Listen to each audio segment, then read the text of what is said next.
So in the last class हम लोगों ने स्टार्ट किया था basic strength, if you remember. और बेसिक स्ट्रेंथ में मैंने आपको बताया था कि बेसिक स्ट्रेंथ क्या होता है और उसके कौन कौन से पैरामीटर्स होते हैं, राइट, जिस पे हमें मेजरली जज करना होता है बेसिक स्ट्रेंथ। यहाँ तक तो हमने लास्ट क्लास में बात कर लिया था और मैंने आपको बताया था कि बेसिक स्ट्रेंथ जज करने के लिए हम लोग इलेक्ट्रॉन चार्ज डेंसिटी, प्रोडक्ट की स्टेबिलिटी और इलेक्ट्रॉन डीलोकलाइजेशन को चेक करते हैं कि अगर इलेक्ट्रॉन लोकलाइज्ड है तो ज्यादा बेसिक होगा। लोकलाइज होने का रीजन हो सकता है कि there is no resonance, right, resonance के कारण डीलोकलाइज हो जाते हैं इलेक्ट्रॉन, तो ऑब्वियसली वहां पर इलेक्ट्रॉन डेंसिटी कम हो जाती है और जिस कारण से बेसिक स्ट्रेंथ भी घट जाता है। और प्रोडक्ट की स्टेबिलिटी भी one of the important factor है, कहीं कहीं पे इनसे काम नहीं चलता है तो हमें प्रोडक्ट की स्टेबिलिटी चेक करनी पड़ती है। अब हम लोग इसके बाद बात करेंगे और इसके ऊपर हमने बहुत सारे क्वेश्चंस भी आपको करवा दिए थे, राइट। अब यहाँ पर एक बहुत ही इंपॉर्टेंट इफेक्ट है, इसका नाम है SIP इफेक्ट। इसको हम लोग बोलते हैं स्टेरिक इनहिबिशन टू प्रोटोनेशन। तो लिख लो बेटा heading, very important effect, star mark कर लेते हैं। तो आज की क्लास शुरू करते हैं बच्चों। तो यहां से स्टार्ट करेंगे, हम लोग पढ़ेंगे आज SIP effect, that is steric inhibition to protonation. मतलब सारा गेम तो प्रोटोनेशन का है। अगर कोई चीज जल्दी प्रोटोनेट कर पाएगा, अगर कोई चीज अपने आप पास जल्दी से H+ आयन को गेन करेगा, अपनी खुद को प्रोटोनेट करवाएगा, वो ज्यादा बेसिक होगा, राइट।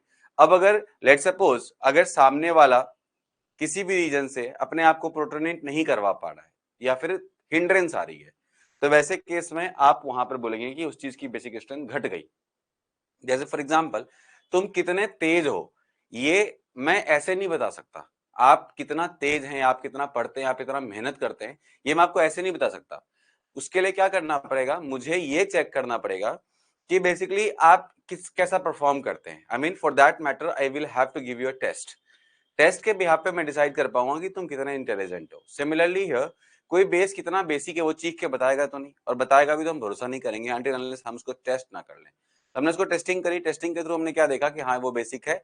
और टेस्टिंग ऐसे हुआ कि हमने उसके ऊपर प्रोटोन डाला, H+ डाला, और अगर जल्दी प्रोटोनेट हो जाता है, जल्दी H+ को गेन कर लेता है, इसका मतलब है उसके पास इलेक्ट्रॉन डेंसिटी ज्यादा है, इलेक्ट्रॉन लूज करने की टेंडेंसी ज्यादा है, इस कारण से वो बेसिक स्ट्रेंथ ज्यादा रखता है, राइट। जैसे प्रोटोनेशन के थ्रू हमने चेक करा कि कोई चीज ज्यादा बेसिक है या कम बेसिक है। अगर प्रोटोन एक्सेप्ट कर पा रहा है तो बेसिक है, नहीं कर पा रहा है तो बेसिक कम है, आई मीन नहीं है। या तो जैसे आप लोग टेस्ट में नंबर ला रहे हो तो आप इंटेलिजेंट हो, अगर आप टेस्ट में नंबर नहीं ला रहे तो मतलब क्या है कि आपने उस पर मेहनत नहीं करी है, आप उस पर्टिकुलर सब्जेक्ट में इंटेलिजेंट नहीं हो, सिंपल सी बात है। तो वैसे यहाँ भी हमने किया। तो मतलब ये जो स्टेरिक इनहिबिशन टू प्रोटोनेशन की बात चल रही है यहाँ पर, तो देखना ध्यान से बेटा। तो इसी को हम लोग बोलते हैं SIP effect, steric inhibition to protonation. अब इस तीन वर्ड को अलग अलग करो। स्टेरिक का मतलब ऐसा कोई फैक्टर जो मास के कारण से आता है, इनहिबिशन का मतलब जो चीजें रोकती हूं, और प्रोटोनेशन का मतलब प्रोटॉन को ऐड करने का। तो मतलब अगर कोई भी तरीके से अगर लेट सपोज सामने वाला अपने स्टेरिक फैक्टर के कारण से, स्टेरिक क्राउडिंग के कारण से अगर वो इनिवेट करता है प्रोटोनेशन को, अगर कोई बेस, तो हम लोग क्या बोलेंगे वहां पर, वो बेस स्ट्रांग नहीं है, राइट। जैसे फॉर एग्जांपल, इसके बहुत ही फेमस एग्जांपल आपको अमाइंस में मिलेंगे, जनरली इन एनिलीन्स। तो इन केस ऑफ एनिलीन होता क्या है, जैसे मान लो मैंने बोला ये एनिलीन बेस है मेरा, ऑब्वियसली हमने यहाँ पर NH लगा दिया तो एनिलीन बेस हो गया। अब इस एनिलीन बेस के अंदर अगर हमने H+ को ऐड करा तो ऑब्वियसली H+ यहाँ अटैक करेगा, और जब H+ यहाँ अटैक करेगा तो ऑब्वियसली वहां पर NH3+ का फॉर्मेशन हो जाएगा, राइट। NH3+ का फॉर्मेशन हो जाएगा। मतलब अगर हमने यहाँ पर सिंपली H+ आयन को डाला, ऑल्दो इसका भी H+ आयन अंदर घूम रहा है रेजोनेंस में, लेकिन आई मीन इसका भी लोन पेयर अंदर रेजोनेंस में घूम रहा है, मुझे पता है, लेकिन फिर भी कुछ ना कुछ तो अटैक होगा ही होगा, बिल्कुल होगा। तो ये अटैक करके तुम्हारा यहाँ पर जाके ये कुछ ऐसा बना लेगा। कैसा बना लेगा, तो ये बन जाएगा तुम्हारा यहाँ पर NH3 का प्लस। अब ये मत बोलना ये प्लस चार्ज रेजोनेंस में आ जाएगा, क्योंकि प्लस चार्ज यहाँ रेजोनेंस में नहीं जा सकता, क्योंकि हमें पता है नाइट्रोजन के प्लस चार्ज के पास कोई वेकेंट ऑर्बिटल नहीं होता है। तो अगर वेकेंट ऑर्बिटल नहीं है तो ऑब्वियसली वो रेजोनेंस में नहीं जाएगा, बिकॉज प्लस चार्ज होना इंपॉर्टेंट नहीं है, इंपॉर्टेंट होता है वेकेंट ऑर्बिटल का होना, जो हमने आपको रेजोनेंस में अच्छे से पढ़ा रखा है। अब अगर मान लेते हैं कि लेट्स सपोज मेरे पास कोई ऐसा ग्रुप आ गया, इस पर्टिकुलर एनिलीन के अंदर ही हमने क्या करा, हमने ऑर्थो पोजीशन पे, ऑर्थो मेटा पैरा आप लोगों को पता है 3 पोजीशंस होते हैं, तो मैंने ऑर्थो पोजीशन पे लेट्स सपोज यहाँ पर एक CH3 लगा दिया। अब इस CH3 ने क्या करा, क्राउडिंग इफेक्ट कर दिया, मतलब इसको स्टेरिकली क्या कर रहा है, स्टेरिकली इसको क्राउड कर चुका है, किसको, लोन पेयर को या फिर NH2 को। और मैंने आपको बताया था कि अगर लेट सपोज कोई चीज इलेक्ट्रॉन देता है तो उसके आसपास का क्राउड का कम होना बहुत जरूरी है। अगर क्राउडेड ज्यादा होगा तो ऑब्वियसली वहां पे इलेक्ट्रॉन का डोनेशन उतना आसानी से नहीं हो पाता। तो वैसे केस में ये वाला जो तुम्हारा CH3 ग्रुप है, ये क्या करेगा, इसके पूरे ग्रुप को क्राउड कर देगा, मतलब घेर लेगा। और घेरने के बाद जो H+ का अटैक होगा वो जितना कंफर्टेबल सोच रहे थे उतना कंफर्टेबल नहीं होगा, मतलब रेट जो है वो कंपैरेटिवली घट जाएगी। अगर मान लो मैंने बोला कि यहाँ पर रेट लेट्स सपोज R1 है, यहाँ पे रेट R2 है, तो मैं बोलूंगा R2 के अंदर जो है रेट कंपैरेटिवली क्या हो जाएगा, बिकॉज ऑफ उसने स्टेरिक क्राउडिंग कर दी, किसने, CS3 ने, और CS3 हमें पता है कि वो एक बल्की ग्रुप होता है।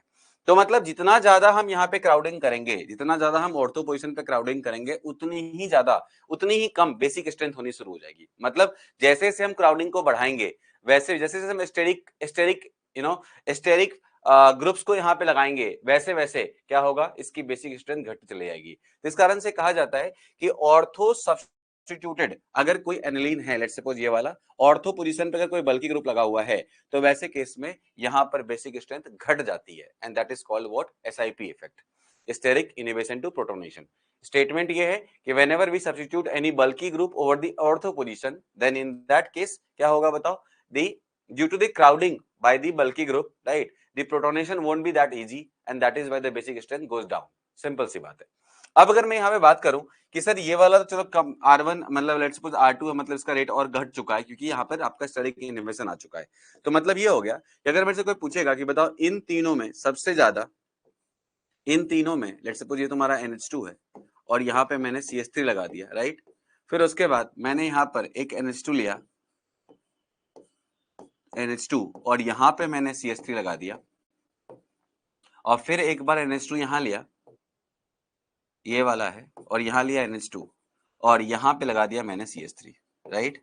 तो ये वाला जो पहला वाला एग्जाम्पल है, देखो कायदे से तो इसको +H होना चाहिए, कायदे से इसको +I होना चाहिए, +H+I दोनों पावरफुल है इसका, क्योंकि +H तो अच्छा है ही इसका, और +I भी सबसे ज्यादा होगा बिकॉज ऑफ सबसे नजदीक है, राइट, ऑर्थो पोजीशन सबसे नजदीक होते हैं। तो कायदे से इलेक्ट्रॉन डेंसिटी बढ़नी चाहिए और उससे बेसिक स्ट्रेंथ बढ़ना चाहिए, बट ऐसा हो नहीं रहा है क्योंकि क्राउडिंग इफेक्ट यहाँ पर डोमिनेट कर जा रहा है। तो इस कारण से क्या होगा कि जब आप यहाँ पर इस तरह से ऐसे करके लगाओगे, तो वैसे केस में इसमें तो लग गया तुम्हारा SIP, अब यहाँ पे कुछ और नहीं सोचना है। लेकिन अगर तुम इसकी बात करोगे तो यहाँ पर तुमको दिख रहा है ये मेटा पोजीशन है और ये पैरा पोजीशन है, राइट, और पहला वाला क्या था बताओ, ऑर्थो पोजीशन। अब मेटा पोजीशन पे हमें पता है बस क्या लग रहा होता है, +I, और पैरा पोजीशन पे हमें पता है +H भी लगेगा और +I भी लगेगा, राइट, और पहले वाले पे लग गया SIP। अब +H इफेक्ट होने के कारण क्या होगा, जैसे मैंने आपको लास्ट क्लास में बताया था कि basic strength is proportional to +M +H, right, +I। तो यहाँ पर चूंकि +H और +I दोनों लग रहा है, यहाँ पे बस +I लग रहा है और यहाँ पे SIP लग रहा है। अब हमें पता है कि +H और +I में पावरफुल +H होता है, ऑल्दो दोनों फैक्टर्स को सपोर्ट ही करते हैं। तो इस कारण से इसका +I कंपैरेटिवली कम होगा, इसका +I ज्यादा होगा, जस्ट बिकॉज ये नजदीक है, ये थोड़ा दूर है, लेकिन +H इफेक्ट ज्यादा डोमिनेटिंग है। इस कारण से +H इफेक्ट के बिहाफ पे हम डिसाइड करेंगे। तो तुम्हारा नंबर 1 जो होगा वो ये हो जाएगा, फिर नंबर 2 तुम्हारा ये हो जाएगा, और नंबर 3 तुम्हारा ये हो जाएगा, राइट। और यहाँ पे नंबर 3 होने का रीजन क्या है, SIP, there is no other reason, और कोई रीजन नहीं है। और किसी रीजन के हिसाब से तो उसको टॉप पे जाना चाहिए, बट वो टॉप पे नहीं है, just because of steric inhibition to protonation, as simple as. अब अगर मैं बात करूं इसके अंदर, समझना बेटा ध्यान से, अगर मैं इसमें बात करूं तो मतलब सर ऐसा हो गया कि आज के बाद से जहां भी बल्की ग्रुप दिखेगा तो अपन बोलेंगे बिल्कुल यहाँ पर बेसिक स्ट्रेंथ घट जाएगी, बिल्कुल बात सही है। ऐसे फॉर एग्जांपल मैंने कहा कि ये लो तुम्हारा NH2 है और यहाँ पे मैंने लगाया एक CH3, राइट। उसके बाद क्या करा मैंने, फिर एक और सेम लिया और यहाँ लगा दिया NH2 और इस पोजीशन पे लगा दिया ET। सिमिलरली मैंने एक और लिया और इस जगह पर मैंने यहाँ पे लगाया NH2 और इस जगह पे लगा दिया मैंने आइसोप्रोपाइल ग्रुप। उसके बाद फिर हमने एक और लिया और यहाँ पर हमने क्या करा, तो यहाँ पर हमने लिया NH2 और यहाँ पे लगा दिया टर्शियरी ब्यूटाइल ग्रुप। देखा होगा आप लोगों ने, चारों के चारों ग्रुप हमने आपको ऑलरेडी पढ़ा रखे हैं पहले। तो यहाँ पे लगा दिया मैंने टर्शियरी ब्यूटाइल ग्रुप। अब अगर देखोगे तो इन चारों के एग्जाम्पल में अगर कोई पूछेगा बताओ सबसे ज्यादा बेसिक कौन है, तो मेरा आंसर होगा बल्किनेस जितना ज्यादा होगा उतनी ज्यादा क्या होगी बताओ, जितना ज्यादा बल्कीनेस होगा उतनी ज्यादा क्या होगी, उतनी ज्यादा स्टेरिक हिंड्रेंस होगी। जितना स्टेरिक हिंड्रेंस टू प्रोटोनेशन होगा उतनी ही कम क्या हो जाएगी बेसिक स्ट्रेंथ, क्योंकि जब तक प्रोटोनेशन अच्छे से नहीं होगा तब तक आप उसको अच्छा बेस नहीं बोल सकते, राइट। तो मैं यहाँ पे बोल सकता हूँ कि सबसे ज्यादा स्टेरिक इसमें कौन होगा, तो सबसे ज्यादा स्टेरिक तुम्हारा ये होगा। उसके बाद कौन होगा, तो उसके बाद आइसोप्रोपाइल ग्रुप होगा। उसके बाद कौन होगा, उसके बाद इथाइल होगा। उसके बाद कौन होगा, मिथाइल होगा। तो मतलब सबसे कम बेसिक ये हो गया, सबसे ज्यादा बेसिक ये हो गया। तो नंबर 1 ये हो गया, नंबर 2 ये हो गया, नंबर 3 ये हो गया और नंबर 4 ये हो गया। मतलब ऑर्डर कुछ इस तरह से हो जाएगा। आ गई बात समझ में बेटा, क्या ये सबको समझ में आ गया? सर SIP को ऑर्थो इफेक्ट भी कहते हैं बेटा। बेसिकली देखो ऑर्थो इफेक्ट तो हम वहां भी बोलते थे, SIR को भी बोलते थे, राइट। ऑर्थो इफेक्ट जो है वो SIR इफेक्ट को हम लोग बोलते हैं, ठीक है। ये भी ऑर्थो इफेक्ट ही है, क्योंकि ऑर्थो पोजीशन पे आने के बाद ही ये सारे इफेक्ट होते हैं। तो ऑर्थो के अंदर दो इफेक्ट है, SIP और SIR, ठीक है। SIP is used when you are going for basic strength and SIR is used when you are going for acidic strength. SIR was enhancing this acidic strength whereas SIP is decreasing the basic strength. ध्यान रखना है यहाँ पर, SIR में enhance होता था acidic COO minus group out of the plane हो जाता था, जिस कारण से वहां पे इक्विवेलेंट रेजोनेंस होता था। तो रिंग में वो माइनस चार्ज फ्लोट नहीं करता था। वेराज तो इस कारण से क्या होता था, इस कारण से वहां पे एसिडिक स्ट्रेंथ बढ़ जाती थी। वेराज इस केस में अगर आप देखोगे तो SIR आने से, SIP आने से बेसिक स्ट्रेंथ घट जाती है। तो याद रखना बेटा, एसिडिक स्ट्रेंथ जो था वो डायरेक्टली प्रोपोर्शनल था SIR के, राइट। और बेसिक स्ट्रेंथ जो है वो इनवर्सली प्रोपोर्शनल है SIP के। जितना ज्यादा तुम्हारा SIP इफेक्ट होगा उतनी ही कम क्या होगी, बेसिक स्ट्रेंथ होगी। और जितना ज्यादा SIR होगा उतनी ही ज्यादा एसिडिक स्ट्रेंथ होगी, राइट। सर तो SIP को बोल दिया, आंसर कर दिया सर। एक बार SIP का रीजन बेटा, वापस रीजन वही रीजन है। देखो यहाँ पे लोन पेयर तुम्हारे यहाँ पर है, अब बगल में अगर बल्कि ग्रुप लगा हुआ है तो ये इसको क्राउड कर देता है। क्राउड करने के कारण जो लोन पेयर पे अटैक होता है, जो लोन पेयर का अटैक होता है किसके ऊपर, प्लस चार्ज के ऊपर, वो उतना अच्छा नहीं हो पाता। इस कारण से बेसिक स्ट्रेंथ क्या हो जाती है, घट जाती है। फॉर एग्जांपल लेट सपोज तुमको मैंने बोला कि तुम पढ़ने में बहुत तेज हो, बिल्कुल बात सही है। आज से तुम्हारा मैंने कोई टेस्ट नहीं लिया, चलो कोई बात नहीं। लेकिन क्या हुआ कि मैंने तुम्हारे दिन टेस्ट रख दिया, ठीक है। और टेस्ट तो रख दिया और टेस्ट दिन तुम आ भी गए, ठीक है। बट क्या हुआ कि जिस एग्जाम हॉल में तुम पेपर दे रहे थे, लेट सपोज एग्जाम का टेम्परेचर 40 डिग्री सेंटीग्रेड हो गया, 40 डिग्री सेंटीग्रेड, राइट। तुम बहुत तेज हो, बट टेम्परेचर इतना ज्यादा हो गया है कि तुम्हारा दिमाग ही नहीं काम कर रहा है, कोई फैन नहीं चल रहा, कुछ नहीं हो रहा, तुम बहुत तेज हो, तुमसे क्वेश्चन जान के भी सॉल्व नहीं हो पा रहे, just because of comfortable situation नहीं है तुम्हारे लिए, राइट। तो यहाँ पर ऐसा नहीं कि लोन पेयर नहीं है, लोन पेयर है, लेकिन इतना क्राउडेड हो गया है किस कारण से H प्लस का अटैक उस पर नहीं हो पाता। मतलब क्वेश्चन तुमको आता है बट तुम उसको कर नहीं पा रहे, right, just because of you have so discomfort there कि you are not able to solve the problem, although you know कि you know the problem, right. तो सिमिलर सिचुएशन यहाँ भी बन रही है, यहाँ पे भी लोन पेयर है, सब कुछ ठीक है, लेकिन प्रॉब्लम हो गया, बगल में लग गया, इस कारण से ये क्राउडिंग इफेक्ट शो करने लगा, राइट। चलो अब सुनना ध्यान से। तो मतलब ये हो गया कि यहाँ पर तो इस तरह से हम आराम से डिसाइड कर लेंगे। तो ऐसे क्वेश्चन अगर कभी भी आ जाए तो फट से बना लेना बेस्ड ऑन दिस। जैसे फॉर एग्जांपल मैंने कहा कि लेट्स सपोज ये तुम्हारा आ गया, एक तुमको ये ले लिया मैंने NH2, राइट। और यहाँ पे लेट्स सपोज एक CH3 लगा दिया। फिर उसके बाद मैंने क्या करा, यहाँ पर एक और ले लिया और यहाँ ले लिया NH2 और यहाँ पर मैंने दोनों तरफ CH3 लगा दिया, राइट। और फिर लिया एक, ये लिया NH2 और यहाँ पे इस दोनों जगह पे CH3 लगा दिया। देखो अब बताओ सबसे ज्यादा, जल्दी बताओ बेटा। अगर मान लो ये तुम्हारा A, ये तुम्हारा B, तुम्हारा, तो सबसे ज्यादा कहां पर होगा बेसिक स्ट्रेंथ, सबसे कम कहां होगा बेसिक, जल्दी बताओ। किसमें सबसे ज्यादा बेसिक स्ट्रेंथ होगा, किसमें कम, ABC में। ऑर्डर रिप्लाई करो फटाफट, ऑर्डर का रिप्लाई करो जल्दी से। सबका आंसर CB आ रहा है, ओके परफेक्ट। देख लेते हैं इसमें। सबसे पहले देखो, सबसे पहला क्वेश्चन जो इसमें ऊपर वाला क्वेश्चन देख रहे हैं हम लोग, तो ऊपर वाले क्वेश्चन में यहाँ पे NO2 है, -M शो कर रहा होगा, राइट। ये NO2 तो है लेकिन बगल में CH3 लगा हुआ है, तो यहाँ पे क्या लग रहा होगा तुम्हारा, तो यहाँ पर इसने इसको आउट ऑफ द प्लेन कर दिया होगा। If you remember in the last class, right, in the last class मैंने आप लोगों को पढ़ाया था SIR इफेक्ट, राइट। तो SIR इफेक्ट का रोल यहाँ पे आ गया, तो इस कारण से ये चाह के भी -M की तरह बिहेव नहीं कर सकता, तो ये -I की तरह बिहेव करेगा, राइट। और यहाँ पे तो और बाहर कर देगा उसको, तो ये बिल्कुल भी -M की तरह बिहेव नहीं करेगा। अब सोचो, हमें पता था कि माइनस इफेक्ट के आने से बेसिक स्ट्रेंथ घटती है, इलेक्ट्रॉन खींच लेता है, वो बेसिक स्ट्रेंथ घटती है, लेकिन इन्होंने आके इसको आउट ऑफ द प्लेन कर दिया, तो इसका -M वो खा गए, इनका -M वो खा गए। और ये क्यों खा गए, ड्यू टू SIR इफेक्ट। तो SIR इफेक्ट लग गया और यहाँ पे तो SIR प्लस लगा और यहाँ पे SIR लगा, क्योंकि यहाँ पर एक मिथाइल ग्रुप लगे हुए हैं। तो वैसे केस में इसने भी यहाँ पर इसका -M लगभग खा लिया। तो वैसे केस में सबसे ज्यादा पावरफुल -M यहाँ से खाए आप लोग, फिर उसके बाद यहाँ, और यहाँ पे -M बना हुआ है। तो मतलब -M के रहने से क्या होता है, बेसिक स्ट्रेंथ घटती है, -M के जाने से क्या होता है, बेसिक स्ट्रेंथ बढ़ जाती है। तो मतलब क्या हो गया, ये हो गया आंसर।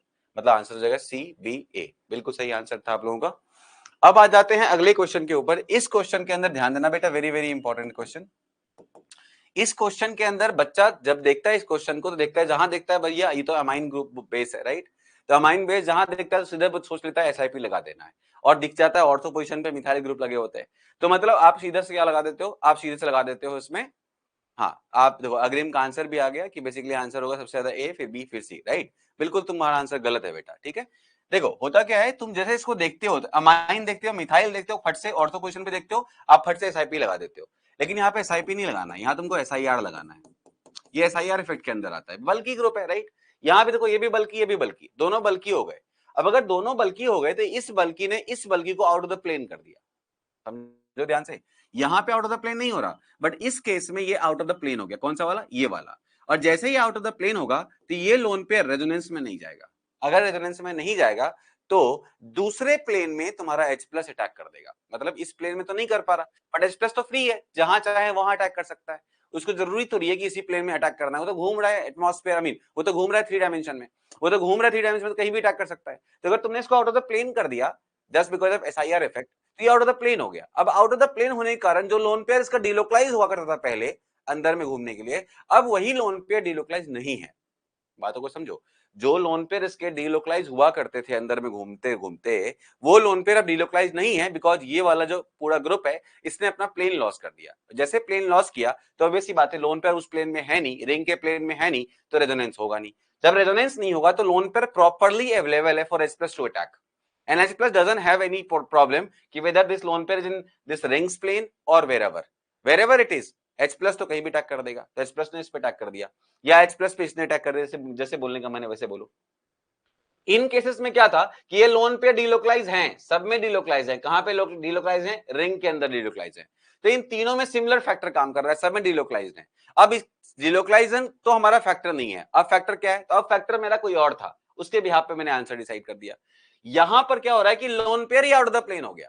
जब lone pair out of the plane हो गया तो ऑब्वियसली बात है वो कंप्लीटली अवेलेबल है for H plus to get attacked, right. तो वैसे केस में मैं बोलूंगा कि ये तो सबसे ज्यादा आउट ऑफ द प्लेन होगा, ये थोड़ी बहुत संभावना है प्लेन में रहने की, और यहां तो बिल्कुल भी आउट जाने की संभावना नहीं है, बिकॉज इसके होने से आउट ऑफ द प्लेन नहीं होता, यहां कुछ होगा तब आउट ऑफ द प्लेन होगा। मतलब इसका होना भी जरूरी है और यहां पर भी कुछ का होना जरूरी है। देखो यहां पे भी कुछ का होना जरूरी है और फिर यहां पे भी कुछ का होना जरूरी है। अगर तब होगा तभी जाके वो क्या होगा? डिलोकलाइज। मतलब ऑर्थो पे भी कोई होना चाहिए और साथ में इस नाइट्रोजन के साथ भी बल्कि ग्रुप लगे होने चाहिए, तभी ये आउट ऑफ द प्लेन कर पाएगा उसको। यहां पर चूंकि ऑर्थो पे कुछ लगा हुआ नहीं है तो इस कारण से ये इसी प्लेन में है, तो मतलब ये रेजोनेंस में जा पा रहा है। वेराज ये वाला रेजोनेंस में नहीं जा रहा, ये वाला रेजोनेंस में नहीं जा रहा, तो आराम से H प्लस आएगा और इनके ऊपर अटैक कर देगा। किसी भी प्लेन में क्या फर्क पड़ता है? और यहां पर तो H प्लस को मजा आ गया, क्यों? जिस लोन पेयर की तलाश में था उसको प्रॉपर वही लोन पेयर मिला और अटैक मार दिया। अटैक मारने के बाद क्या हुआ? बहुत अच्छे प्रोटोनेशन हुआ। अच्छा प्रोटोनेशन होने से क्या हुआ? ऑब्वियसली बढ़ गया। तो मतलब क्या हो रहा है यहां पर? SIR फिर से चल गया, क्यों? स्टेरिक इनहिबिशन टू क्या? Resonance, right. मतलब इसने आउट ऑफ द प्लेन करके इसको रेजोनेंस से इनहिबिट कर दिया, और जैसे रेजोनेंस से इनहिबिट किया तो डिलोकलाइजेशन नहीं हुआ। जब डिलोकलाइजेशन नहीं हुआ तो इलेक्ट्रॉन क्या हो गए? इलेक्ट्रॉन हो गए लोकलाइज्ड, और जब इलेक्ट्रॉन हो गया लोकलाइज्ड, इलेक्ट्रॉन हो गया लोकलाइज्ड, तो ऑब्वियसली बेसिक स्ट्रेंथ क्या हो गई? बढ़ गई। As simple. क्या सबको क्लियर है? क्या ये सबको क्लियर है बेटा? सर बी वाला रेजोनेंस में क्यों नहीं जाएगा? बेटा बी वाला भी नहीं जाएगा, बिकॉज ये बिल्कुल भी चला जाएगा आउट। ये थोड़ा बहुत हो सकता है प्लेन में रह जाए, जैसे मैंने लास्ट क्लास में बताया था, यहां पर कभी भी ऑर्गेनिक केमिस्ट्री 0-1 से नहीं चलता बेटा, ठीक है। तो मतलब ये नहीं है कि इसमें चला गया बाहर तो इसमें पूरा कहां गया या आधा गया क्या गया। मैंने कहा इसमें बहुत ज्यादा चला गया, मतलब बिल्कुल भी ट्रैश नहीं मिल रहा उसका लोन पेयर का इस प्लेन के अंदर। यहाँ पे थोड़े बहुत ट्रैश मिल रहे होंगे, यहाँ पे पूरा ट्रैश मिल रहा होगा उसी प्लेन के अंदर। क्यों? क्योंकि बल्कि ग्रुप है नहीं ऑर्थो पोजीशन पे लगे हुए, ठीक है। तो यहाँ पे आंसर कभी 0-1 में नहीं करेंगे, मैंने आप लोगों को पहले भी बोला है। क्लियर है सबको? मतलब यहां पर SIR प्लस लग रहा होगा तो यहाँ पे SIR लग रहा होगा, और यहाँ पे कुछ भी नहीं लग रहा होगा, राइट। यहाँ पे तो इनफैक्ट इस लोन पेयर पे और डेंसिटी बढ़ गई होगी माइनस की, क्योंकि दोनों तरफ से मिथाइल लगे हुए हैं, और मिथाइल क्या होते हैं? प्लस I ग्रुप होते हैं, राइट। सबको क्लियर हुआ क्या? चलो ठीक है, परफेक्ट, ठीक है ठीक है ठीक है ठीक है। अब लिखो हेडिंग बेटा, और ये हेडिंग तुम्हारे बेस का है, लास्ट हेडिंग है, दैट इज छोटा सा हेडिंग है, इसको आगे पढ़ेंगे हम लोग इसमें बायोमोलिक्यूल्स के अंदर, बट थोड़ा सा भी इंट्रोड्यूस कर देता हूं। ग्रेनाडाइन बेस, छोटी सी हेडिंग है बट इसको इंट्रोड्यूस कर दे रहा हूं अभी। इसमें क्या है पहचानने का तरीका? ये होगा, और इन वैलेंसीज पे कुछ भी लगा होगा। अब वो जो लगा होगा उसकी बात करेंगे, ये तुमको दिखेगा, राइट। ये आगे आने वाला है जब तुम लोग बायोमोलिक्यूल्स पढ़ोगे क्लास 12 के अंदर, ये वाला लिंक तुमको मिलने वाले हैं आगे, लेकिन अभी के लिए बस इंट्रोड्यूस कर रहे हैं उसको। कभी कभी इसके ऊपर जीएस में क्वेश्चन देखने मिल जाता है। अब अगर मान लो मैंने यहाँ पर 2 NH2 डाल दिए, ठीक है भाई, 2 NH2 डाल दिया, तो NH2 के पास क्या है, लोन पेयर है, बिल्कुल है। तो ये लोन पेयर क्या करेगा, रेजोनेंस करेगा, बिल्कुल करेगा। तो ये यहाँ से यहाँ और ये यहाँ से यहाँ जाएगा, ऐसा ही होगा, और तो कोई तरीका है नहीं मेरे पास, राइट। तो जब ये करूंगा तो क्या मिलेगा मेरे को, तो मिलेगा कुछ ऐसा, क्या, तो NH2 डबल बॉन्ड और यहाँ आ जाएगा प्लस कार्बन NH, और यहाँ पे आ जाएगा 2 लोन पेयर और आ जाएगा एक माइनस चार्ज, राइट। 2 2 4 1 5 1 6 हो गया, इसके आउटर मोस्ट में 5 था, एक ऊपर से माइनस चार्ज आ गया, और यहाँ पे लग गया NH2, राइट। एक और पॉसिबिलिटी है क्या, कि मैंने इसको, एक और पॉसिबिलिटी है क्या कि मैंने इसको इधर से किया रेजोनेट। जब इधर से करूंगा रेजोनेट तो क्या होगा, ये बन जाएगा तुम्हारा, यहाँ तो NH2 ही लगा रहेगा एज इट इज, राइट। यहाँ पे डबल बॉन्ड NH2 और यहाँ आ जाएगा प्लस चार्ज, फिर ये वाला जाएगा इधर और यहाँ से आ जाएगा NH और 2 लोन पेयर तुमको दिख जाएंगे, राइट। अब अगर आप देखोगे तो यहाँ पे नाइट्रोजन पे ही माइनस चार्ज है, राइट, नाइट्रोजन पे ही माइनस चार्ज है ना। यहाँ पर तुम देखोगे तो तुम किसी भी स्ट्रक्चर की बात करो, इसकी बात करो, ऐसी बात करो, you are getting minus charge over nitrogen, right.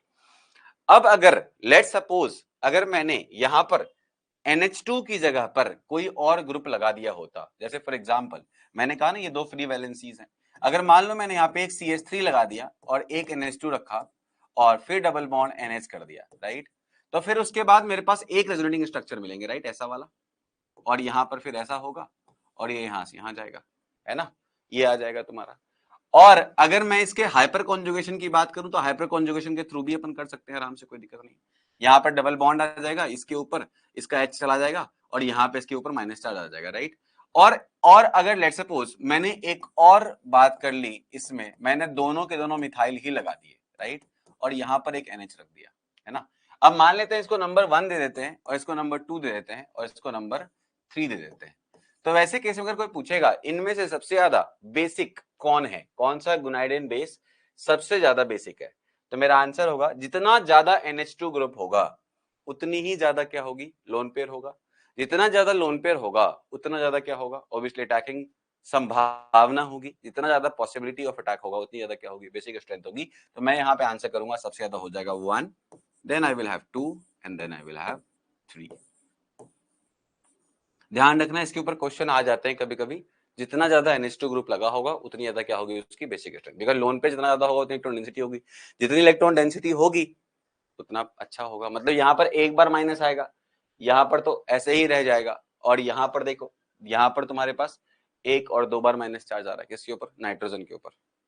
जितना ज्यादा माइनस चार्ज नाइट्रोजन के ऊपर पाएगा उतना ही ज्यादा क्या होगा, वो बेसिक स्ट्रेंथ का हो जाएगा। इसको समझने का एक और तरीका ऐसा हो सकता है कि यहाँ पर देखो, यहाँ पर 2 प्लस M ग्रुप लगे हुए हैं, ऐसे भी समझ सकते हो, यहाँ पर 2 प्लस M ग्रुप लगे हुए हैं, यहाँ पर एक प्लस M है और एक प्लस H है, और यहाँ पर 2 प्लस H है। तो सबसे पावरफुल कौन होता है, प्लस M, फिर कौन होता है, प्लस H। जितना ज्यादा प्लस M ग्रुप होगा उतनी ज्यादा क्या होगी, बेसिक स्ट्रेंथ होगी। ठीक है बेटा, चलो कॉपी कर लो फटाफट। ठीक है ठीक है, छोटा सा टॉपिक था। अच्छा, अगर मान लो एक दो बार ऐसा भी क्वेश्चन स्ट्रेट फॉरवर्ड आ जाता है कि बताओ इन दोनों में ज्यादा बेसिक कौन है, OH माइनस और CO माइनस, कौन बताएगा इसका आंसर। दूसरा question, OH minus, PHO minus, NH2 minus and CH2 minus, CH3 minus, इसमें से सबसे ज्यादा बेसिक कौन है। इन दोनों क्वेश्चन का आंसर कर दो फटाफट। तो देखो, इस क्वेश्चन के बेसिक स्ट्रेंथ को चेक करने के लिए सबसे पहला काम क्या करेंगे हम लोग, सबसे पहला काम करेंगे इसके एसिडिक स्ट्रेंथ को चेक करेंगे। ध्यान रखना बच्चों, ऐसे क्वेश्चन में ट्रिक कुछ नहीं है, कोई तरीका नहीं है, सिंपल है। ये कॉन्जुगेट बेस है ना। अब कॉन्जुगेट बेस वो स्ट्रांग होते हैं जिनका करस्पॉन्डिंग एसिड वीक होता है, राइट, सिंपल सी बात है। Stronger the base, I mean stronger the acid weaker the base. तो अगर मैं यहां पे बात करूं, यहां पर बात करूं, राइट, ये HCO माइनस है। अगर मैं इन दोनों में बात करूं तो ये बना है किससे, पानी से, ये बना है पानी से, और ये बना है फॉर्मिक एसिड से, ये बना है फॉर्मिक एसिड से। तो बताओ, फॉर्मिक एसिड से बना है तो ये स्ट्रॉन्गर एसिड है पानी से एनी डे। अगर ये स्ट्रॉन्गर एसिड है तो for sure weaker conjugate base होगा, तो मेरा आंसर क्या होगा, A मोर देन B। ऐसे क्वेश्चन अगर आए तो सिंपली कॉन्जुगेट बेस ड्रॉ करो, I mean conjugate acid draw करो और उसके कंपैरिजन कर लो। वो तो कंपेयर करना आसान है। अगर एसिड कंपैरिजन कर लिया तो बेस कंपैरिजन खुद ब खुद हो जाएगा, because stronger the acid weaker the conjugate base होता है, राइट। चलो अब इस वाले पे आ जाओ, फटाफट सबका एसिड लिख लो। तो पहला का तो एसिड होगा H2O कॉन्जुगेट एसिड, दूसरे का होगा PHOH, तीसरे का होगा अमोनिया और चौथे का होगा CH4, राइट। यही होगा 4। अब मैंने आपको बताया था, मुझे बताओ पानी और PHOH में ज्यादा स्ट्रॉन्ग कौन है एसिड वाइज? सर एसिड तो है नहीं पानी। अरे भैया अगर कंपैरिजन पूछा जाए तो बताना पड़ता है, ठीक है। ज्यादा स्ट्रॉन्ग कौन है? पानी। मैंने लिखाया हुआ एक बार ऑर्डर, अगर याद करो तो मैंने ऑर्डर लिखाया था, याद करो बच्चों। जब मैंने आपको स्पॉन्टेनिटी पढ़ाई थी तो स्पॉन्टेनिटी से जस्ट पहले मैंने एसिडिक स्ट्रेंथ का ऑर्डर लिखाया था, बिकॉज उसके बिना आप कभी भी एसिडिक स्ट्रेंथ कंपेयर नहीं कर सकते, राइट। तो मैंने आपको बताया था स्पॉन्टेनिटी को चेक करने के लिए,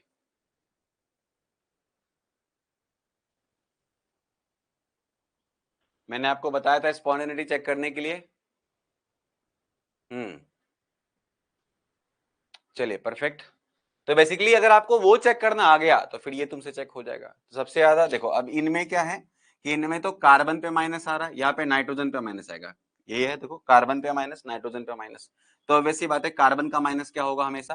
कार्बन का माइनस क्या होगा हमेशा? ज्यादा स्टेबल होगा नाइट्रोजन के माइनस से? नहीं, कार्बन का माइनस कम स्टेबल होगा, नाइट्रोजन का माइनस ज्यादा स्टेबल होगा, राइट। और जितना कम स्टेबल होगा उतनी ज्यादा ये कैपेसिटी रखेगा अपने पे H+ लेने की, और जितना जल्दी वो H+ गेन करेगा उतना ही अच्छा क्या होगा, वो बेस होगा। तो इस कारण से CH3 माइनस सबसे आगे जाएगा, उसके बाद NH2 माइनस, राइट। अब इन दोनों में थोड़ी फाइट थी, तो अपन जानते हैं कि ये स्ट्रॉन्गर एसिड है, राइट। अगर this one I mean corresponding to this one is stronger acid, तो फॉर श्योर कॉन्जुगेट बेस क्या होगा उसका? वीकर हो जाएगा। तो अपन क्या बोलेंगे फिर? क्लियर है सबको? स्टेबिलिटी को चेक करके उसका ऑर्डर का उल्टा लिख देंगे, चलेगा? वो भी चलेगा, बिल्कुल चलेगा। चलो एक बार फिर से बता दीजिए सेकंड पार्ट। कुछ भी नहीं है बेटा, इसके करस्पॉन्डिंग एसिड को लिख लो, और एसिड जो ज्यादा स्ट्रांग होगा उसका कॉन्जुगेट बेस क्या होगा, उतना वीक होगा। तो इन दोनों में स्ट्रॉन्गर एसिड कौन है? PHOH, right. तो अगर PHOH अगर मैंने O- बनाया तो O- को ये -M के थ्रू सपोर्ट करेगा, वेराज अगर मैंने OH- बनाया तो ये किसकी तरह सपोर्ट करेगा, इसको बताओ। HOH थोड़ा सा स्ट्रॉन्ग है, मतलब बहुत ज्यादा भी नहीं है बट थोड़ा स्ट्रॉन्ग है, ठीक है। चलो एनीवे, लास्ट क्लास में बताया था, पता नहीं आप नहीं आए होंगे, कोई नहीं, आप गलत थे, इट्स ओके, सॉरी बोलने की जरूरत नहीं है इसके लिए। कंफ्यूजन हो सकता है, किसी को भी हो सकता है। चलिए आगे बढ़ते हैं। तो ये आराम से डिसाइड कर सकते हैं, ठीक है। चलो अब इसके बाद हम लोग आगे बढ़ते हैं और हम लोग पढ़ते हैं last topic of GOC, that is rearrangement of carbocation. तो हेडिंग लिखो बेटा, रीअरेंजमेंट ऑफ कार्बोकेटाइन। हेडिंग लिखो, rearrangement of carbocation, rearrangement of carbocation. इसमें 3 बातें होती हैं। पहला तो होता है थ्रू शिफ्टिंग, दूसरा होता है थ्रू रिंग एक्सपेंशन, और तीसरा होता है bye ring contraction. Ring expansion और तीसरा होता है रिंग कॉन्ट्रैक्शन। ये 3 तरीके होते हैं रीअरेंजमेंट करने के, किसके? कार्बोकेटाइन के, ठीक है। NH3 CH4 वाला कंपैरिजन बता दीजिए। NH3 CH4 में कुछ भी नहीं है बेटा। NH3 CH4 में देखो किसके ऊपर माइनस से ज्यादा स्टेबल है? N के ऊपर ज्यादा स्टेबल है, मतलब ये लेस बेसिक है। जिसके पास कम स्टेबल है वो जल्दी देना चाहेगा, और जो जल्दी देना चाहता है वो अच्छा बेसिक होता है ना। जिसके सर पे ये भार लगेगा वो जल्दी उतार देगा भार को, और जैसे भार को उतारेगा तो मतलब क्या है, वो बेसिक था, इलेक्ट्रॉन देने की टेंडेंसी ज्यादा है। वेरेज यहाँ पर देखो N क्या है, कंपेरेटिवली मोर इलेक्ट्रोनेगेटिव है, तो उसके ऊपर माइनस चार्ज क्या है, कंपेरेटिवली मोर स्टेबल है। इस कारण से वो तुरंत से नहीं उतारना चाहेगा। अगर इन दोनों में फाइट होगी तो जल्दी ये उतारेगा, फिर उसके बाद ये उतारेगा, राइट। जो जल्दी उतार देगा माइनस लोन पेयर को, वो उतना अच्छा क्या होगा, बेसिक होगा। आगे स्टार्ट ने।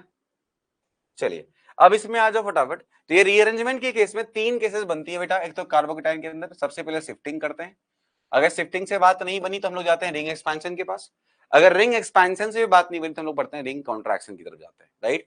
प्रोबेबली ऐसा भी हो सकता है कि हम एक ही समय में दोनों काम कर रहे होंगे, मतलब शिफ्टिंग प्लस रिंग एक्सपेंशन या shifting plus ring compression, it depends, question to question it depends. अब सुनना ध्यान से, वेरी इंपॉर्टेंट क्या है इसके अंदर, इन सब का करने का एकमात्र मोटो है, और वो मोटो क्या है, stability of carbocation. The only motto is, the only motto is stability of carbocation.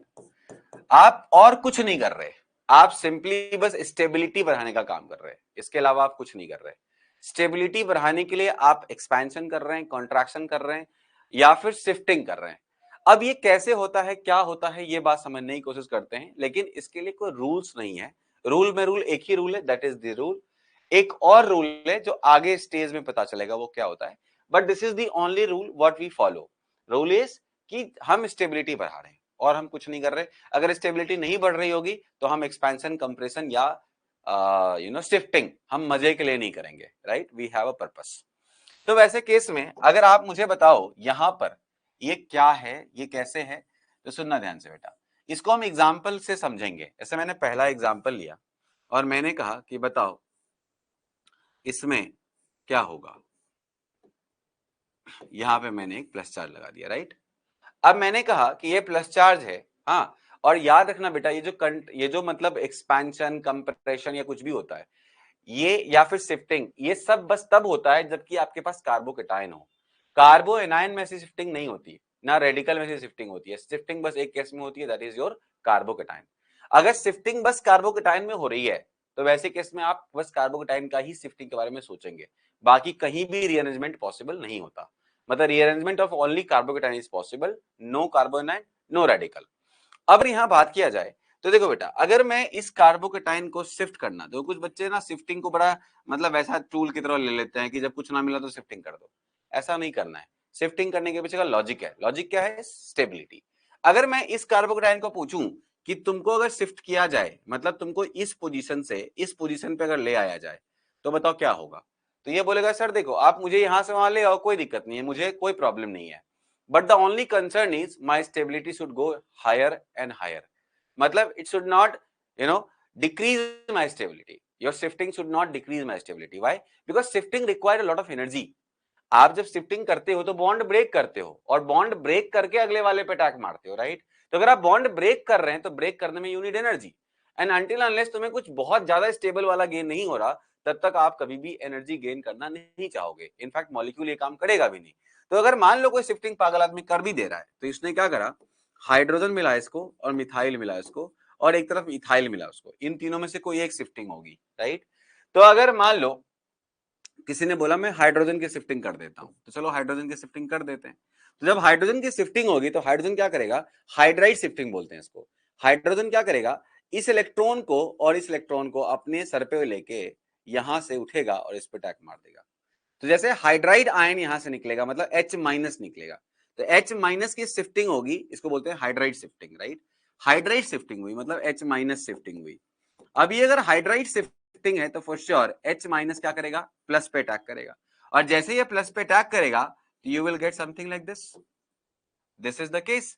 और जैसे यहां से इलेक्ट्रॉन गया तो यहाँ पे क्या आ गया, एक प्लस चार्ज, परफेक्ट है। सर यहाँ पर एक वो भी तो है, हाँ बिल्कुल, यहाँ पे एक मिथाइल भी है, तो मैं मिथाइल भी बना देता हूँ, ये तुम्हारा मिथाइल भी है और इस जगह पे आ गया एक तुम्हारा क्या, प्लस चार्ज। अब अगर आप देखोगे तो यहां पर क्या हुआ, स्टेबिलिटी गेन हुआ या लूज हुआ, ये बात चेक करना पड़ेगा। तो अगर देखेंगे अपन तो इस कार्बोकेटाइन के पास टोटल मिला के 3 अल्फा हाइड्रोजन यहां थे, 3 अल्फा हाइड्रोजन यहां थे और 1 अल्फा हाइड्रोजन यहां थे। मतलब इन टोटल इस कार्बोकेटाइन के पास इन टोटल इस कार्बोकेटाइन के पास 3 3 6 और एक 7 हाइपर कॉन्जुगेशन था। वेयर एज इस कार्बोकेटाइन के पास 3 हाइपर कॉन्जुगेशन तो यहां से मिल जाएगा, एक हाइपर कॉन्जुगेशन यहां से मिल जाएगा और एक मतलब 2 हाइपर कॉन्जुगेशन यहां से मिल जाएगा। तो 3 और 2 कितना हो गया, 5। मुझे 5 हाइपर कॉन्जुगेशन मिला। 5 हाइपर कॉन्जुगेशन तो 7 से ज्यादा नहीं है। अगर देखो तो यहाँ पे 3 3 6 1 7, मतलब यहाँ पे 7 अल्फा एच है कार्बोनाइट की स्टेबिलिटी को बढ़ाने के लिए, वेयरएज यहाँ पर 5 अल्फा एच है कार्बन की स्टेबिलिटी को रखने के लिए। तो अगर आप देखोगे तो 7 से 5 में आपका H अल्फा हाइड्रोजन जो है वो डिक्रीज कर गया, और जब अल्फा हाइड्रोजन डिक्रीज कर गया और कोई फैक्टर है नहीं है स्टेबिलिटी का, तो मतलब स्टेबिलिटी आपने इनहैंस नहीं करी, आपने स्टेबिलिटी घटा दी। और जब आप स्टेबिलिटी को घटा दोगे तो ये होगा ही नहीं, क्योंकि ये क्या कहता है, हर स्टेप के साथ स्टेबिलिटी बढ़नी चाहिए। तो मतलब ये तो पॉसिबल नहीं है। चलो अब अगला केस लेते हैं, केस नंबर 2 लेते हैं। लेट्स सपोज मैंने कहा कि यहाँ पर एक पीएच है, यहाँ पे भी एक पीएच है, और फिर हम आगे बढ़ते हैं, फिर यहाँ पर इस जगह पे ऐसा, और लेट्स सपोज इस जगह पे तुम्हारा कार्बोकेटायन है। ठीक है भाई, अब मुझे क्लियरली दिख रहा है कि अगर मैंने किसी भी तरीके से इस प्लस को उठा के यहां तक ले आए तो मजा आ जाएगा। क्यों? क्योंकि वहां जब आएगा, सुनना ध्यान से बेटा, वॉइस ब्रेक हो रही है, सबको ब्रेक हो रही है क्या बेटा? ठीक है अर्नब, बाद में आप देख लेना। सर 6 अल्फा हाइड्रोजन नहीं है, 6 कहां है बेटा? 3 ये वाला, 3 ये वाला, एक यहां पर, इसकी बात कर रहे हो तुम? चेक कर लेते हैं, 3 1 4, हाँ 2 6 हो गए, सॉरी 6 अल्फा हाइड्रोजन यहाँ पे, फिर भी तो कम ही है ना, 7 से तो कम ही है 6। ठीक है ठीक है ठीक है, अब सुनना ध्यान से, तो ये अगर यहां से यहां आ जाए तो मजा आ जाए। क्यों मजा आ जाए भाई? क्योंकि भैया यहाँ पर दो दो पीएच लगे हुए हैं, अगर दो दो पीएच होंगे तो ऑब्वियसली बहुत ज्यादा स्टेबिलिटी बढ़ जाएगा, क्योंकि हमें पता है फिनाइल रिंग से क्या होती है, प्लस एम इफेक्ट शो कर देगा, वो दोनों इफेक्ट शो कर सकता है, प्लस एम शो कर देगा, और जिससे क्या आएगी, स्टेबिलिटी बढ़ जाएगी, राइट, रेजोनेंस बहुत बनेगा, स्टेबिलिटी बहुत बढ़ जाएगी। लेकिन प्रॉब्लम क्या है कि जब मैंने इस प्लस को यहां से यहां शिफ्ट करना चाहा हाइड्राइड शिफ्टिंग के थ्रू, तो मेरे को कोई गेन नहीं हुआ, इनफैक्ट मेरा लॉस हो गया। कैसे लॉस हो गया? जब यहां पे थे तो 3 3 6 2 8 अल्फा हाइड्रोजन थे, जैसे ये उठ के प्लस चार्ज यहां से यहां आएगा, हाइड्राइड यहां से यहां शिफ्ट होगा, तो इसके पास रह जाएगा एक और एक, 2 अल्फा हाइड्रोजन। मतलब आप 3 3 6 2 8 से 8 अल्फा हाइड्रोजन से 2 अल्फा हाइड्रोजन पे आ जाओगे, अगर आपने ये वाली शिफ्टिंग कर दी तो। अगर आपने ये वाली शिफ्टिंग कर दी तो आप suddenly alpha hydrogen wise fall कर जाओगे, और जब आप वो फॉल करेंगे तो ऑब्वियस सी बात है आपको स्टेबिलिटी फर्दर गेन नहीं हुई, राइट, आपको फर्दर स्टेबिलिटी गेन नहीं हुई। आपके पास अभी थे 8 अल्फा हाइड्रोजन, और अगले मिनट आपके पास है 2 अल्फा हाइड्रोजन। हुआ क्या है? तो हाइड्राइड शिफ्टिंग हुई है, राइट, हाइड्राइड शिफ्टिंग हुई है, एच शिफ्टिंग। तो इसमें हुआ क्या कि भैया स्टेबिलिटी बढ़ने की जगह घट गई, और उसके बाद अगर हमने अगला हाइड्राइड शिफ्ट कर दिया तब तो मजा आ जाएगा। मजा क्या आएगा भाई? ऑब्वियसली दो दो पीएच से प्लस चार्ज सराउंड हो जाएगा, और फिर उसके बाद इसकी स्टेबिलिटी बहुत ज्यादा बढ़ जाएगी, किसकी? प्लस चार्ज की। लेकिन बच्चों मैंने क्या बोला, हर स्टेप में स्टेबिलिटी बढ़नी चाहिए। You can not afford to have you know any step जहां पे स्टेबिलिटी घट रही हो। मतलब क्या? फॉर एग्जाम्पल कोई बोलता है तुम यहां से चले गए लेट्स सपोज लंदन, तो तुम बन जाओगे बिलियनियर, लेकिन रास्ते में क्या है ना, तुमको फ्लाइट से नहीं भेज सकते, तुमको शिप से भेजना पड़ेगा, और ये भी चांस है कि शिप को रास्ते में कुछ प्रॉब्लम आ जाए, टर्बुलेंस आ जाए, वो शिप पूरा का पूरा पलट जाए। 99% चांस है कि ये शिप गिर सकता है और मर सकते हो तुम। लेकिन लंदन पहुंच गए थे तो बिलियनियर बन जाओगे। तो बताओ लंदन पहुंचने के बाद क्या होगा, उससे कोई मतलब नहीं। अगर बीच में ही कुछ खत्म हो जा रहा है तो नहीं कर सकते वो काम। काम तभी हो सकता है कि जब हर एक मूवमेंट में क्या हो, फर्दर हम थोड़ी स्टेबिलिटी की तरफ भाग रहे हो।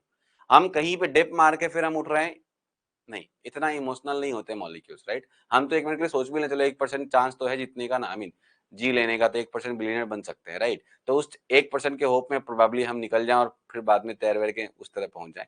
लेकिन ये मॉलिक्यूल इतने समझदार नहीं है यार, ये इतने इमोशनल नहीं है, राइट। इनको तो मतलब है कि अगले स्टेप में क्या हो रहा है। तो अगले स्टेप में अगर बॉन्ड को ब्रेक करके अगर कुछ ऐसा हो रहा है जो उसको कम स्टेबल बना रहा है, तो वो काम होगा ही नहीं। मतलब उसके बाद क्या मिलने वाला है उससे कोई मतलब इसको नहीं है, ये बीच में ही रोक देगा अपने आप को। और जिस कारण से ये प्लस चार्ज शिफ्टिंग विफ्टिंग नहीं करेगा, जहां पर है वहीं पर एज इट इज बना रहेगा। ये प्लस चार्ज जहां पर है वहीं पे बना रहेगा, कोई शिफ्टिंग विफ्टिंग नहीं करेगा। अब आते हैं इससे थोड़ा आगे, राइट। अब थर्ड केस लेते हैं, सब शिफ्टिंग करेंगे कहां पे? मैंने क्या बोला, शिफ्टिंग का एक ही फंडा है, क्या? स्टेबिलिटी को बढ़ाना। You don't have to think of any other thing, only stability. चलो, अब सर शिफ्टिंग का अलग वाला भी कोई केस बता ही दो। हाँ, शिफ्टिंग वाला भी बताते हैं। देखो, अब मान लेते हैं कि मेरे पास कुछ ऐसा कंडीशन आया, ठीक है, ये कंडीशन आ गया, ठीक है। अब पूछ रहा है क्या इसमें शिफ्टिंग होगी? तो आंसर है हाँ, इसमें होगी। क्यों होगी? क्योंकि हमें पता है कि जहां पर अभी कार्बोकेटायन है उसके हिसाब से तो उसके पास 3 अल्फा हाइड्रोजन यहां पर है, और एक यहाँ, एक भी यहां पर नहीं है, मतलब टोटल मिला के इसके पास 3 अल्फा हाइड्रोजन है। ठीक है भैया, सर 3 ही? हाँ 3 ही है बेटा, बाकी जो यहाँ लगे हुए हैं ग्रुप, वो कौन से वाले हैं? तो वो तुम्हारे हाइड्रोजन है, तो वो तो अल्फा हाइड्रोजन है नहीं, वो तो सिंपल हाइड्रोजन है। तो यहाँ पे 3 अल्फा हाइड्रोजन है। अब अगर मान लो मैंने यहाँ पे शिफ्टिंग कर दी तो मेरे को क्या मिलने वाला है? ऑब्वियसली मेरे को कुछ ऐसा मिलने वाला है जो स्टेबिलिटी को बढ़ा देगा। अब यहां पर क्या मिलेगा, तो यहां पर या तो मिथाइल मिलेगा अगर मैंने फिनाइल की शिफ्टिंग करी, या तो फिनाइल मिलेगा अगर मैंने मिथाइल की शिफ्टिंग करी। मतलब दो पॉसिबिलिटी बनती है, या तो हम मिथाइल शिफ्ट कर दें तो हम लोग बोलेंगे मिथाइल शिफ्टिंग, अगर हम फिनाइल शिफ्टिंग करेंगे तो फिनाइल शिफ्टिंग बोलेंगे। लेकिन कौन सा शिफ्टिंग होना चाहिए, तो यहाँ पे दो तरह के मत के लोग हैं। एक मत के लोग बोलते हैं कि बेटा देखो शिफ्टिंग जिसका आसान होगा वो होगा, राइट। और एक मत के लोग हैं जो बोलते हैं कि नहीं, शिफ्टिंग बस इसलिए होगा क्योंकि स्टेबिलिटी को एनहांस करनी है। मतलब जितना आप मैक्स स्टेबिलिटी अटेंड कर सकते हो वहां तक आप कोशिश करोगे अटेंड करने की, राइट। वहां तक कोशिश करेंगे आप अटेंड करने, मैक्स स्टेबिलिटी क्या अटेंड कर सकते हैं आप। तो देखो जो पहला मत तो आराम से शिफ्ट हो जाए, तो याद रखना जो ईज ऑफ शिफ्टिंग होता है वो सबसे आसान होता है हाइड्राइड शिफ्टिंग, फिर होता है तुम्हारा पीएच का शिफ्टिंग, और फिर होता है तुम्हारे 3 डिग्री का शिफ्टिंग, फिर होता है 2 डिग्री एल्काइल का शिफ्टिंग, फिर होता है 1 डिग्री एल्काइल का शिफ्टिंग, और लास्ट में होता है CS3 का शिफ्टिंग। ये शिफ्टिंग का ऑर्डर है कि शिफ्टिंग सबसे आसान किसका होता है, हाइड्राइड शिफ्टिंग सबसे आसान होता है। हाइड्राइड को शिफ्ट करना सबसे इजी होता है, तुरंत से हाइड्राइड मूव कर जाता है। उसके बाद वन फिनाइल, उसके बाद 3 डिग्री, उसके बाद 2 डिग्री, उसके बाद 1 डिग्री, उसके बाद मिथाइल, मतलब मिथाइल एकदम लास्ट में आ रहा है। तो इसके हिसाब से तो फिनाइल को शिफ्ट नहीं, आई मीन फिनाइल को शिफ्ट होना चाहिए, मिथाइल को शिफ्ट नहीं होना चाहिए, क्योंकि फिनाइल की शिफ्टिंग आसान है। ये ईज ऑफ शिफ्टिंग में टॉप पे आता है, सेकेंड नंबर पे आता है। लेकिन बच्चों मैं क्या बोल रहा हूं, मैं बोल रहा हूं नहीं, ईज ऑफ शिफ्टिंग मतलब नहीं रखता, मतलब रखता है क्या, स्टेबिलिटी। बात समझ रहे हो, stability matters over the ease of shifting. For example मुझे पता है कि ये चीज करना आसान है, ये करना मुश्किल है, लेकिन जो मुश्किल वाला काम है उससे हम ज्यादा बेटर कर सकते हैं लाइफ में आगे। मतलब this is my priority, right. ये शॉर्टकट है लेकिन इससे कुछ बहुत लॉन्ग रन में नहीं मिलने वाला, और ये प्रोबेबली शॉर्टकट नहीं है, बहुत टफ है, लेकिन इसको करने के बाद बहुत कुछ लाइफ में और अचीव किया जा सकता है।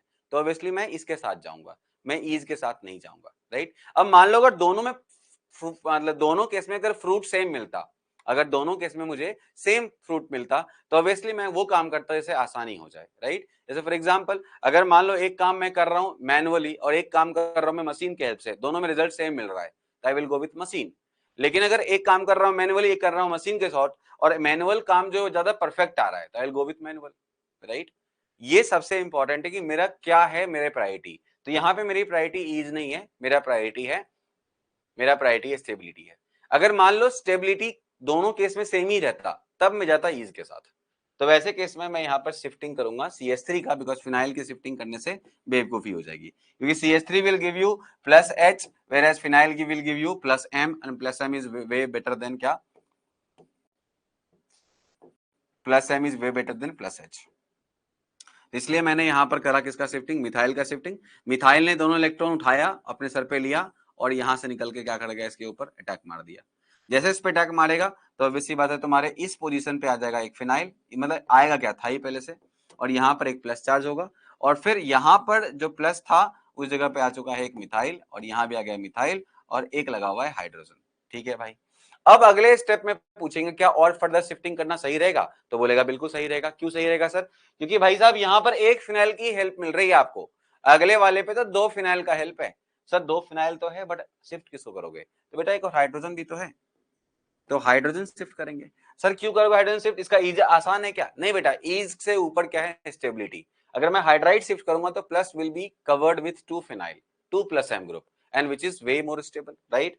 तो इस कारण से मैं यहाँ पे फिर से ये हाइड्राइड दोनों इलेक्ट्रॉन उठाएंगे और इस पे उठा के अटैक मार देंगे, और जैसे करेंगे यहाँ से आ जाएगा हाइड्राइड शिफ्टिंग, और जैसे हाइड्राइड शिफ्टिंग होगी तो तुम्हारा हो जाएगा PHC, ऊपर आ जाएगा PH, और यहाँ आ जाएगा प्लस चार्ज, और उसके बाद ये तुम्हारा ऐसे बना रहेगा, ये रहेगा CS3, ये रहेगा CS3, राइट, और इस जगह पे लगा रहेगा फिनाइल। तो देखो, और यहाँ पर एक और आ जाएगा हाइड्रोजन, बिकॉज हाइड्रोजन यहाँ से शिफ्ट होकर यहाँ पहुंच गया। तो ये मेरा फाइनल प्रोडक्ट है, इसके बाद मैं फर्दर कुछ नहीं करूंगा। सर फिनाइल रिंग पे अगर प्लस ले आए तो नहीं बेटा, वो नहीं करेंगे, बिकॉज फिनाइल रिंग पे प्लस चार्ज स्टेबल नहीं है, राइट, sp2 कार्बन है। इस कारण से I will go with this is the final product, मतलब this won't be the final product, this will be the final product. सबको क्लियर है क्या, कॉपी करो इसको। सर अगर स्टेबिलिटी इक्वल रहेगी तभी तो शिफ्ट करेंगे, स्टेबिलिटी इक्वल रहेगी तब भी शिफ्ट करेंगे, नहीं तब भी शिफ्ट नहीं करेंगे, अगर स्टेबिलिटी इक्वल रहेगी तो नो शिफ्टिंग। देखो शिफ्टिंग में हो क्या रहा है, बॉन्ड टूट रहा है, राइट? तो बॉन्ड टूटने में यू आर गेनिंग एनर्जी, तो until unless against the cost of that energy you are not getting something worth, right? तो अभी तक आप नहीं करोगे। जब तुम्हें एक बॉन्ड टूटने से जो एनर्जी तुमने लिया और स्टेबिलिटी के बाद उससे ज्यादा एनर्जी आप लूज कर पा रहे हो, तभी आप वो काम करेंगे, अदरवाइज वो काम नहीं करेंगे। क्योंकि जब भी आपने शिफ्टिंग करी, स्टेबिलिटी वाइज तुम्हें सेम लग रहा है, बट बीच में एनर्जी तो इन्वॉल्व हुआ है क्योंकि बॉन्ड टूटा है, राइट? अब मैं कुछ क्वेश्चंस दे रहा हूं जो आप लोगों को करने हैं। क्या बोल रहा हूं कि अभी ये क्वेश्चन आपको कल कल करके रखना है, और फिर अगली क्लास में कल, और कल हम लोग स्टार्ट करेंगे shifting and rearrangement, I mean expansion and contraction.